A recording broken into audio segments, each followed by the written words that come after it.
All right. I guess we can get started. Thank you so much for joining us. Just we haven't decided what we're going to call these yet.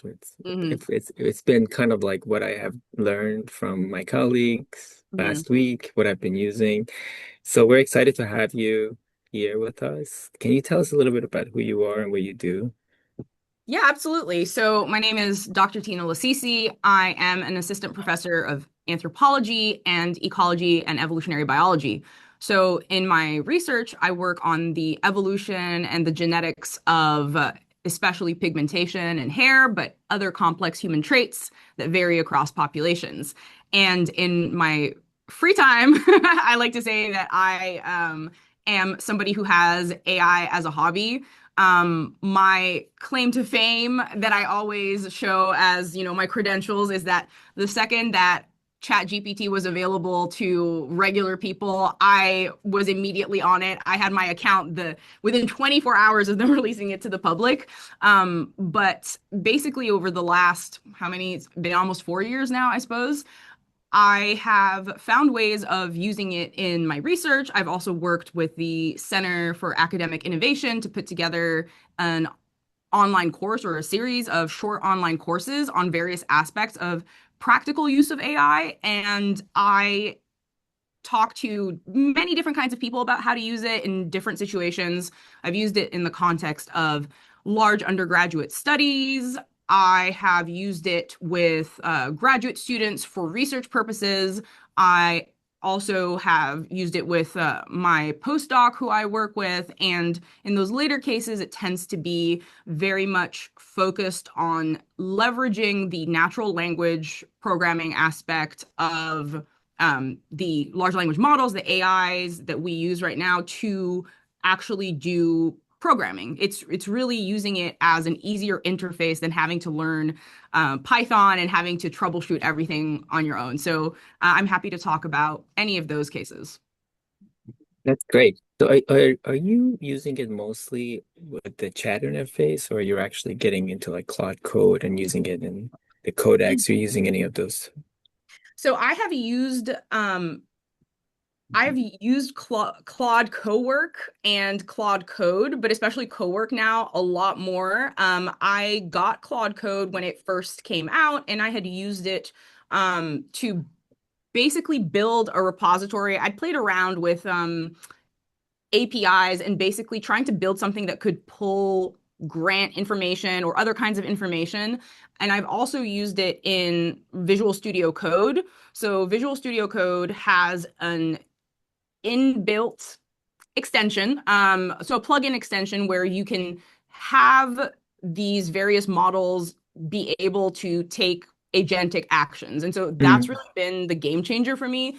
I've been trying to tell, most of the people that I know, if you're working with AI, it's going to be a lot smoother if you're doing it for, programming, coding purposes, if you're able to use it in an agentic setup, because copy pasting between things is just not tenable, really.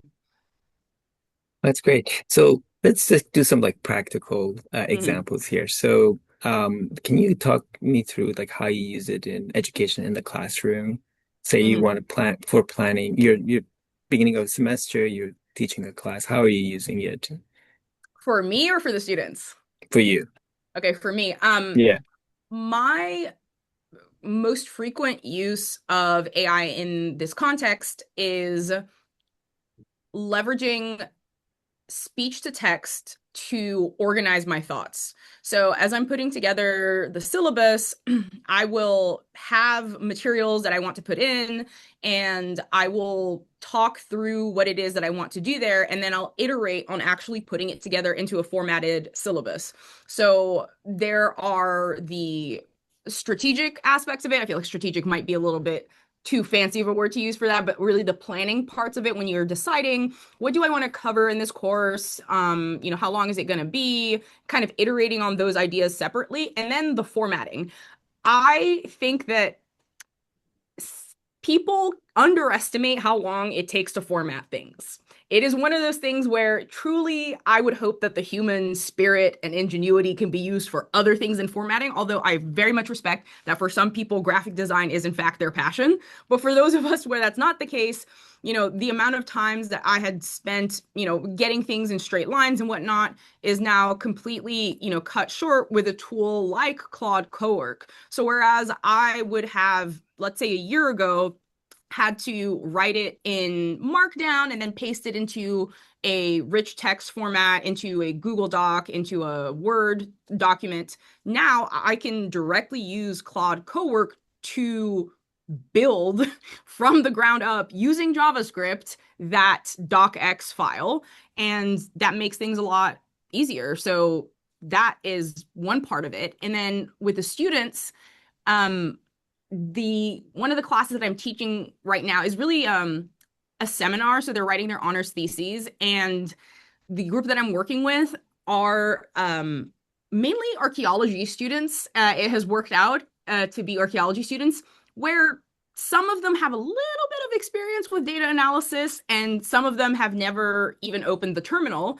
And so that's been a really interesting learning curve where I've treated it as a workshop where we're sitting together and I'm saying, okay, let's download VS Code, let's do this, do that. And it's been a little bit of figuring out how much you teach someone explicitly versus how much you demonstrate and let them figure it out. But in general, what my goal has been for those students is, okay, you're not going to be a programmer, but I want you to be able to take away from this that you no longer have to be a computer science student or a data science student to be able to do these things. They are accessible to you if you understand that you can ask in natural language these things. And so it's been really interesting to figure out what the necessary prerequisite knowledge is.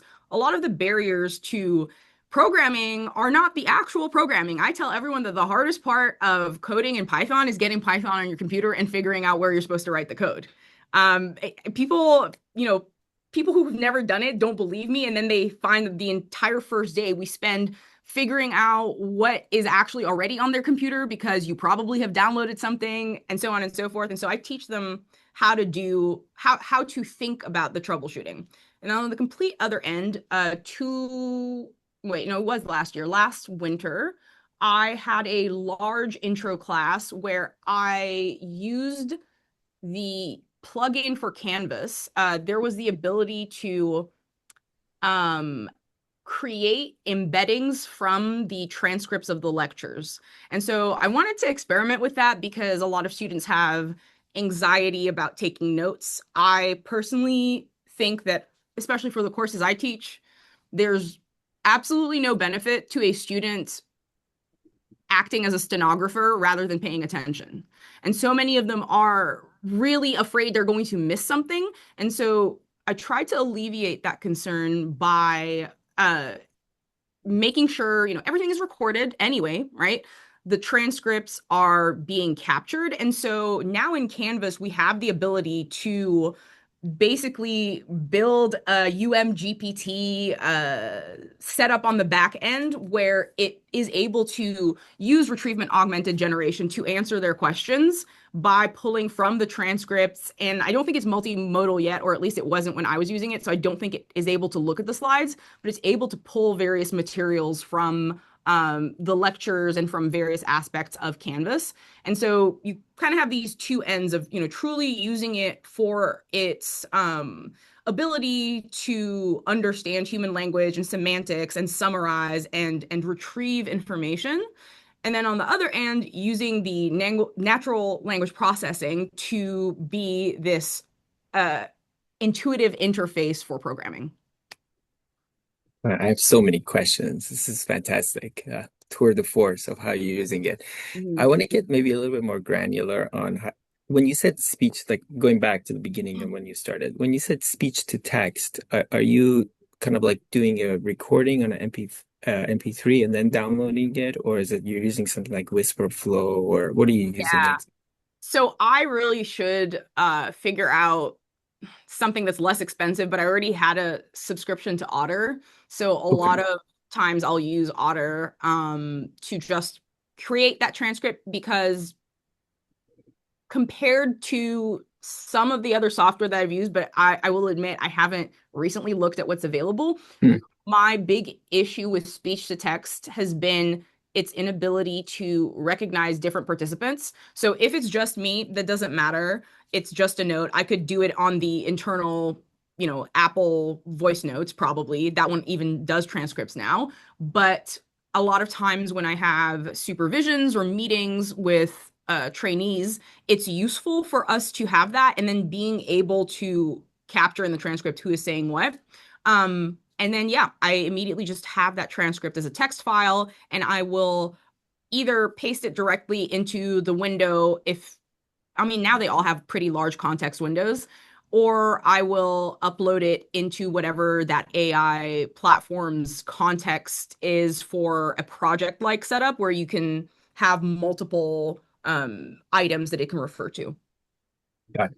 Yeah, I'm gonna put my hand up for Whisper Flow if you haven't used it. It's so good Oh, for speech to text. Uh,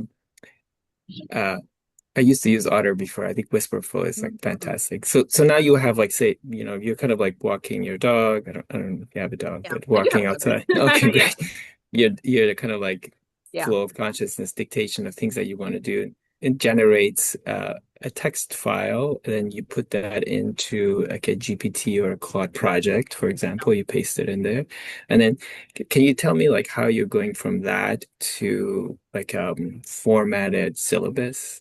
hmm so it's now easier than you would think. Other than the processing, of course, you want to talk through, hey, um, I'm I will always give it context. And I'm gonna say this just because I've noticed, especially working very closely with my postdoc, that what comes naturally to me about how to talk to these AIs doesn't necessarily make sense to everyone. So I think it might be worth explaining. I have been, I mean, accused is a strong word, of talking to them like they are people, but I think that it helps in part because for me, right, if you'll allow, I'll make an analogy. Um, Everyone here is obviously very youthful and sprightly, and so I am sure you are some of the top users of Google. But I remember for my parents and some more senior people watching them struggle with Google. And many of us who have grown up in that era, we understand that you're not really talking to Google. You write keywords. And so we actually learn to speak to Google in a particular kind of way.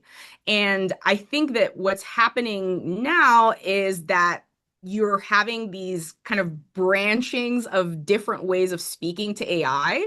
And for me, the way that I talk to it, because of everything that I know about it, is a mix of it's easier for me to speak to it as a person rather than try to break it down into some Google search like way of this is what I should type in so that it can tell me something, if that makes sense. The luxury of working with these large language models, in my opinion, is that you can just do a lot of verbal processing. And so I've erred on the side of explaining everything as if I would explain it to a research assistant or an administrative assistant who's trying to help me with something. So for the syllabus, for example, I will start out with, hey, right now I'm working on a syllabus. I start teaching whenever, and I'm trying to think through the best way to organize the semester. I know that the students have to do XYZ, or I want to do that. Can you help me iterate through the best way to organize this? Now, depending on what it is, I might need more or less iteration. If it's something where I kind of already have a syllabus and it's straightforward, I might upload the previous syllabus and say, hey, this is what I have. I want to update it in XYZ ways. Here are the dates from the registrar's office. I need you to update the dates. Okay, and now please generate a document for this. And recently I've switched over from using both ChatGPT and Claude to basically exclusively using Claude. And now with Claude Cowork, it's able to consistently reliably generate these documents for me, so I've enjoyed that. But on the other end, sometimes I really do have to iterate a lot and think, hey, okay, here are the learning objectives that I have, or here are the things that we have to do. And the nice thing is that once it's made, of course, you can iterate, but that's usually the pipeline, and it's various lengths depending on how complex it is, but it starts with put in the transcripts and then in the chat explain the context of, hey, this is what I'm trying to do, and let her rip. It's so interesting the way you think about it than the way I started to think about it because I think what I'm not hearing you say is prompt engineering. All you're talking about is context. I'm saying providing a ton of context. Can you Mhm. kind of talk a little bit about like when do you Yeah. fuss over the prompt versus just kind of, setting the context and let it kind of do its own thing? So I remember early on, prompt engineering was all the rage, and Right. I follow the news actually a lot on this, so it will come up in all my various news feeds. And I would say that the industry, big quotation marks, is now moving towards, from prompt engineering to context engineering. I think that there's an overlap, obviously, right? So if you are trying to elicit something, whether you're calling it a prompt or calling it a context, it is both. You know, in the early days, the prompts were truly just the prompts because the context windows were very short. But as context windows have expanded and as these various AI platforms have been given more complex back end architectures with system prompts that you can't see, with tools and skills, that then changes the way that you can think about it because you are no longer thinking about a relationship between, you know, I guess text and words that are going to be generated to you and what you're saying. It's now a multifactorial relationship between what I'm saying, what the base language model is capable of generating, but also what the back end system architecture is, and so on and so forth. And I don't know that there's a lot of, let me think about that. I think that I talk about it all as context, but I do have in the back of my mind these things. And I notice that most when I talk to other people. And that's the funny thing about using AI. We mainly are doing it on our own. And so it's one of those things of you don't realize how other people are living when you grow up until you leave your house. You're like, oh wow, I thought that what I did is what everyone does. And we're learning that different people are approaching it differently. And I think that there's a lot of stuff that I know implicitly that, to your point, I'm maybe not making explicit. So that's really interesting about this conversation. Yeah, yeah. Like you said, exactly. Everyone kind of uses it the way their cognitive frameworks are already set up, Mhm. which is makes it super interesting because the results could vary based on who uses it, the same tools, which makes it super interesting. This conversation is like I'm learning a ton from the way you're processing it because it's very different than how I would do it. Um, so it sounds like you're definitely using it a lot in Canvas as well, but that's more like tools that are already existing within Canvas. Yeah, and that was last year. Like, I'm not using it this year because, to be honest, I ran it as an experiment because uh, I wanted to see what would happen, but the students really didn't use it. And so it's been interesting to me that there's this huge concern about AI. Mm. But to be honest, the students are pretty heterogeneous in their uptake of it. I have had some students who categorically, for their own beliefs, refuse to use it, which I'm fully support. If that's not something you want to do, that's absolutely valid. But then there's also, you know, the instructor and what it's supposed to be used for. I think that the biggest anxiety for a lot of instructors is around using it for writing. And actually, I'm teaching a writing course right now. And I know how to write. So that's the problem, right? When you're teaching students who don't know how to write yet, as in they don't have that practice yet, it's really hard to anticipate, at least for me, as someone who is not a researcher in education, how that's going to affect them. So I know that that deviated a little bit from Mm. what you originally said, but yeah.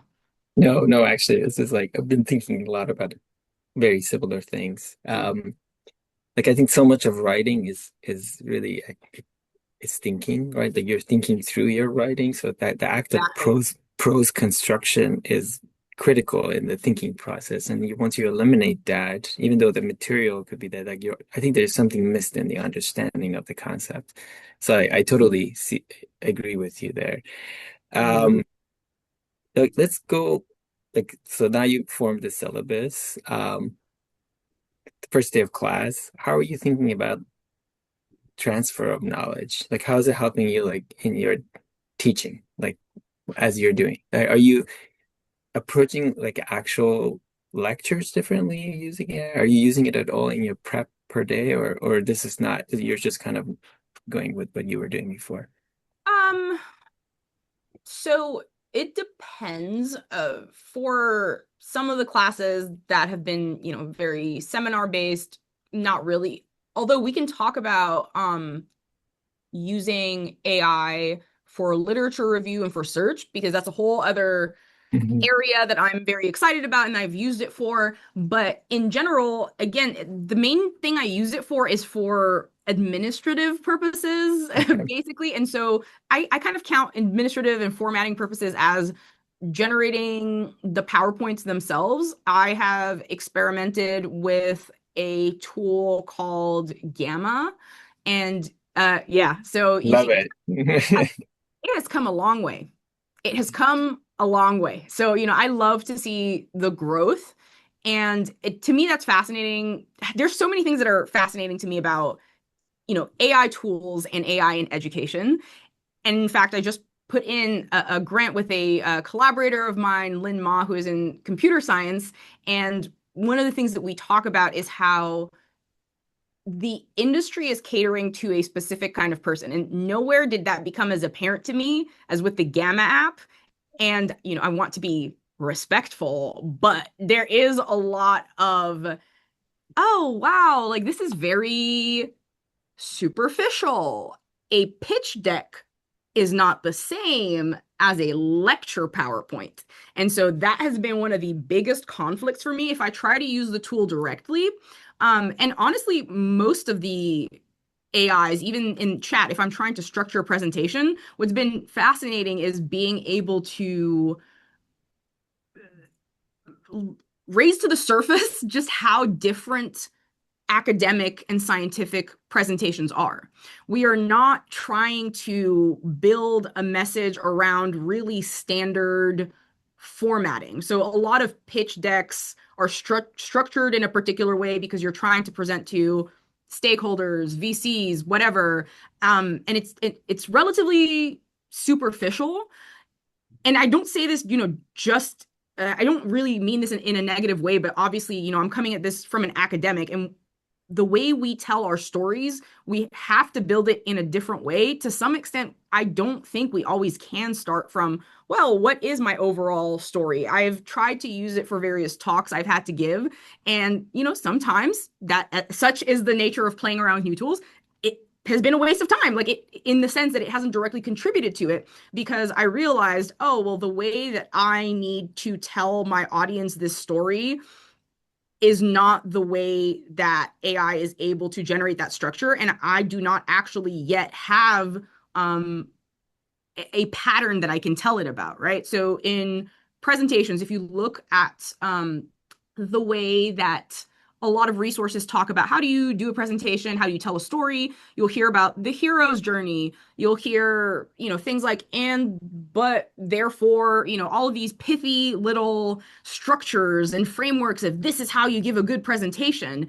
And it just has not worked for me, and I cannot articulate yet what it is about a lot of lectures and a lot of academic presentations that deviates from that structure. But because of that deviation, I've only been able to use these tools for formatting purposes rather than really working through the story. Maybe editing or reviewing a little bit, but that's been really hard. Yeah, I think my experience has been a little different because the Mm, way oftentimes I have to like the way I have to present to our trainees is like a presentation of a case, like history. It follows a yeah. very specific Mm, format, which is like a pitch mm, deck almost. So maybe mm, that my experience yeah. has been a little different, as opposed to what you do is very creative and you're trying to tell a story, and Mm, every story is a little different. Super interesting. Okay, so let me ask you a little bit about evaluation. Um, mm, Obviously, the students are using these a lot. How are you evaluating comprehension? If we used to do it through writing, mm. or multiple choice exams. Are you thinking of that any differently? I am going to hedge all of this with saying that I am a very junior faculty member. Um, and I have bigger issues with evaluation. So, Hmm. not to go on a soapbox, but I think that many of the things writ large that people are concerned about and attribute to AI are not AI specific problems, but they are magnifying problems that already existed. And I think that that is very much the case with evaluations. I personally don't believe that multiple choice questions feel like a great way to evaluate at least the classes that I teach. I think that even the writing, mm, I think, and this might be a hot take, if we're really honest, a lot of the ways that we evaluate students are the product of compromises between what is a reasonable way of evaluating a student and also what is feasible given the amount of evaluations that we have to do. And I personally think that this is a great moment to say, you know what, we've really been just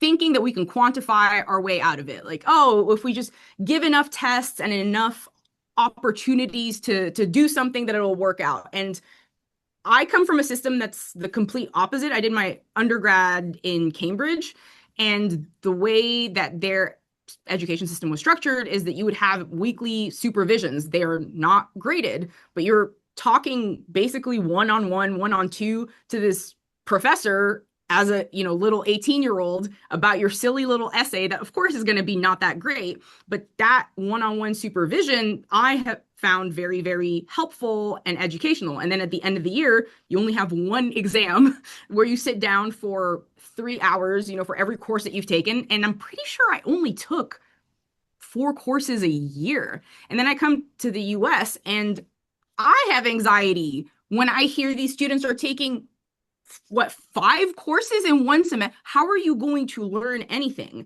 I think that the system has evolved such that we reward people who can game it. And now that gaming has become more accessible in various ways, right? Whether, before it was because you have parents and older siblings who can tell you, well, actually, when they say you have to read all the papers, like you don't, nobody actually reads all the papers, but you might not know that. You might have tutors. My first year as a graduate student in the US, I went to Penn State. And for some reason, I decided to take an undergraduate chemistry course because in my silly mind, university was about learning. And I was in that class as a graduate student with a bunch of first year undergrads who were taking this honors chemistry class. Don't ask me why I was put in an honors chemistry class. Unfortunately, my advisor talked me up. She was like, yeah, Tina's very, very smart. Tina may be smart, but she has no background in chemistry. And I sat in that class every time hearing the professor say, you'll remember from high school. As you will remember from high school. I don't. I, in fact, never took this in high school, and nothing made it as clear to me that we were not on equal footing, that people were not coming in with the same background. Some of these kids had taken AP classes, they'd had tutors. Um, and the only reason I even passed that class is because, I tried really hard. All my exams came back with seems to understand, but the math is wrong. Right. And I say all of this to contextualize why I am so pro burning it all down and trying to find a new way to teach, because I think that the ways that we were evaluating students weren't conducive to them learning. And I think that beyond evaluating comprehension, what should be even more fundamental to that is that our mission as educators should be to build systems where the students will learn. That's my little soapbox Well, moment. well said, well said. I do have tons of questions on how you're using it in research, but I think Mhm. that probably is we require a whole new segment together. Um, do you have anything else on the education side that you want to share with us? Um, I mean, I will again, just say I'm not a researcher in education, so I would always defer to those who, really, really have learned this. And I understand the anxieties. But I think that those of us who have had better experiences learning on their own than learning in a structured environment are benefiting the most from AI. And so I'm thinking about this both, as an educator, but that said, an educator with limited experience, but more so as someone who identifies as a student still. And I will always be a student for the rest of my life. And there's just something really nice about being able to have unlimited patience. I've heard a lot of people say, you know, kind of deride AI for, as a teacher. It's like, oh, it will never be as good as the best teachers. But I don't know that I've always or ever had access to the best teachers. And I think that education shouldn't be a privilege for those who happen to be in the right situation. And for all of its flaws, I think that this is an opportunity for everyone or more people to have access to something that I think is critical in learning, which is personalization and rapport. So being able to explain yourself and say, okay, I'm really not understanding this. That said, it means that we have to teach a very different kind of behavior now. And I have seen a lot, both as a student and an educator, of students not feeling like they can say they don't understand something. And I am very confused by it. But when I ask about it, just a lot of them have had experiences where they can't. And I feel like that's the evaluation trap. If you are constantly thinking about how you're being evaluated instead of being selfish and being like, hey, let's work together so that I can learn, right? Because that's your intention, right? To teach me. They're stuck in a performance. And I feel like if you have that privacy of being able to talk to something that cannot judge you, it it gives you that safety to learn that I think is really fundamental and underestimated. Fantastic. Well said. We definitely have to do another round with you because Mhm. I feel like there's so much that we haven't talked about here that I want to talk about with you. But thank you. Thank you so much. Actually, can you stop recording? Yeah, it would be